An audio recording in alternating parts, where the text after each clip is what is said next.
Halo semuanya, baik, terima kasih atas kesempatan yang diberikan kepada saya.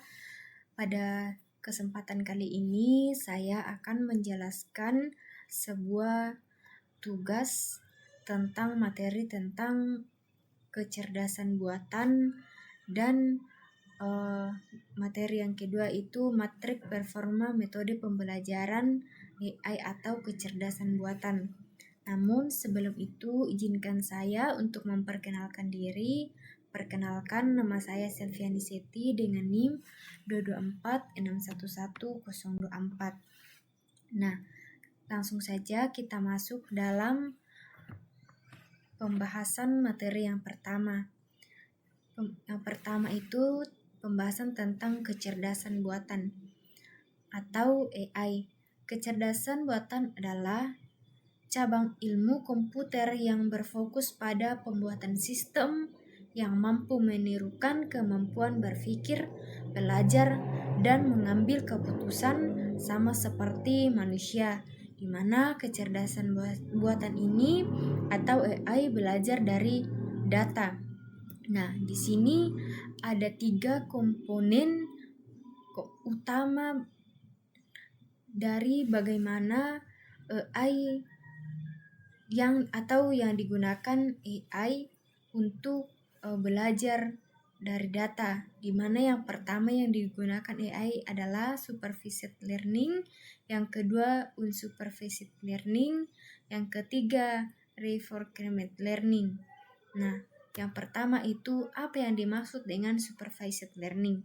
Supervised learning ini adalah proses belajar AI, di mana proses belajar dengan menggunakan data yang sudah memiliki label ini atau kategori, sehingga dapat memprediksi jawaban benar, true atau salah, fail atau false. Nah, kemudian cara kerja dari supervised learning ini, di mana supervised mempelajari hubungan antara data input dan data label yang sudah disediakan sebelumnya, sehingga model dapat belajar mengenai pola-pola, kemudian menghubungkan input dengan output tersebut, sehingga model dapat membandingkan prediksi awal dengan label sebelumnya, seperti gambar di sampingnya, di mana sudah ada label data, dan yang kemudian label data itu sudah diberi label atau kategori, di mana di dalamnya itu terdapat tomat, wortel, dan brika. Jadi di dalam gambar yang pertama di atas label data itu belum memiliki label atau kategori, sehingga gambar di bawahnya itu dia sudah memberikan nama labelnya. Jadi sehingga nanti jika akan di outputkan, dia melihat pola atau dia mengenali model yang sudah diberi pola atau model. Nah, yang kemudian di sini implementasi dalam kehidupan dari supervised learning itu, contohnya itu pengenalan wajah. Sistem keamanan menggunakan algoritma machine learning berbasis supervised learning untuk mengenali wajah pengguna saat membuka perangkat. Contohnya itu pada HP, jika kita menggunakan kunci layar yang dipasang di depan, yang digunakan untuk mengenali wajah kita dalam membuka smartphone kita. Kemudian yang kedua itu unsupervised learning. Unsupervised learning ini berasal dari kata supervised learning, tetapi dia menggunakan yang artinya tidak. Jadi unsupervised learning ini adalah proses belajar AI, di mana proses belajar tidak menggunakan label. Jadi perbedaan dari supervised learning dengan unsupervised learning ini, di mana supervised learning itu menggunakan label, sedangkan unsupervised learning ini tidak menggunakan label, sehingga prosesnya ini hanya menemukan pola dan mengkelompokkan data. Kemudian cara kerja dari unsupervised learning. Unsupervised learning hanya menerima data mentah atau tanpa informasi kategori atau label, kemudian berusaha menemukan pola-pola struktur atau mengelompokkan secara mandiri. Jadi di sini terdapat data input, di mana dalam data input itu tidak ada label atau kategori. Nah, di mana cara kerja di unsupervised learning ini, dia mengelompokkan atau dia menyamakan dengan menggunakan pola-pola dan struktur yang sama dengan benda lain atau input yang lain.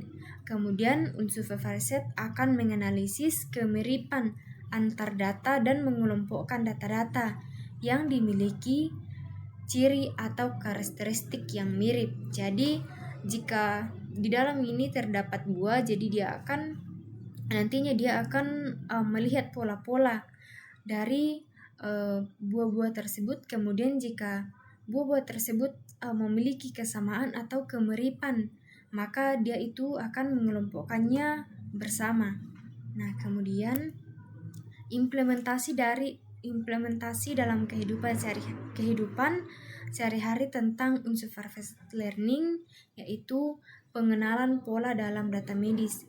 Nah, dalam bidang kesehatan, unsupervised learning membantu dalam mengelompokkan pasien berdasarkan pola gejala yang mirip. Hal ini berguna dalam penelitian penyakit langka dan personalisasi pengobatan. Nah, itu dia. Kemudian yang ketiga itu reinforcement learning atau reinforcement learning ini dia adalah metode pembelajaran mesin di mana sebuah agen belajar dari interaksi dengan lingkungan. Kemudian proses ini berulang hingga AI benar-benar belajar dari kesalahan, berbeda dengan supervised dan unsupervised. Reinforcement learning tidak memerlukan data untuk belajar, tetapi membentuk sendiri kepintarannya dari perulangan aksi atau trial error. Kemudian, cara kerja dari reinforcement learning, di mana agen berinteraksi dengan lingkungan. Lingkungan akan memberikan umpan balik berupa status baru dan reward. Agen yang mengeksplorasi berbagai tindakan untuk mencapai tujuan tertentu. Setiap tindakan menghasilkan reward atau penghargaan atau penalti hukum yang menjadi umpan balik bagi agen. Agen menggunakan informasi ini untuk mengembangkan strategi yang lebih baik dan memaksimalkan hasil jangka panjang. Nah, kemudian implementasi dalam kehidupan. Di sektor kesehatan, reinforcement learning mulai diterapkan dalam pengembangan pengobatan yang lebih personal dan efisien. Salah satu contoh implementasinya adalah dalam pengobatan untuk pasien dengan penyakit kronis seperti diabetes. Nah, sekarang kita akan masuk ke dalam materi yang kedua, yaitu matriks performa metode pembelajaran AI, yang dimana di dalamnya itu supervised learning, unsupervised learning, dan reinforcement learning. Nah, supervised learning atau matriks yang digunakan dalam supervised learning ini ada 3, yang yaitu akurasi atau mengukur seberapa banyak prediksi yang benar. Kemudian prediksi mengukur ketepatan prediksi positif. Kemudian recall mengukur kemampuan menangkap semua kasus positif. Kemudian yang selanjutnya atau yang kedua, matriks unsupervised learning ada dua, yaitu Shilhaut score, di mana Shilhaut score ini mengukur berapa baik sebuah data cocok dengan klauternya sendiri dibandingkan dengan klauter lain.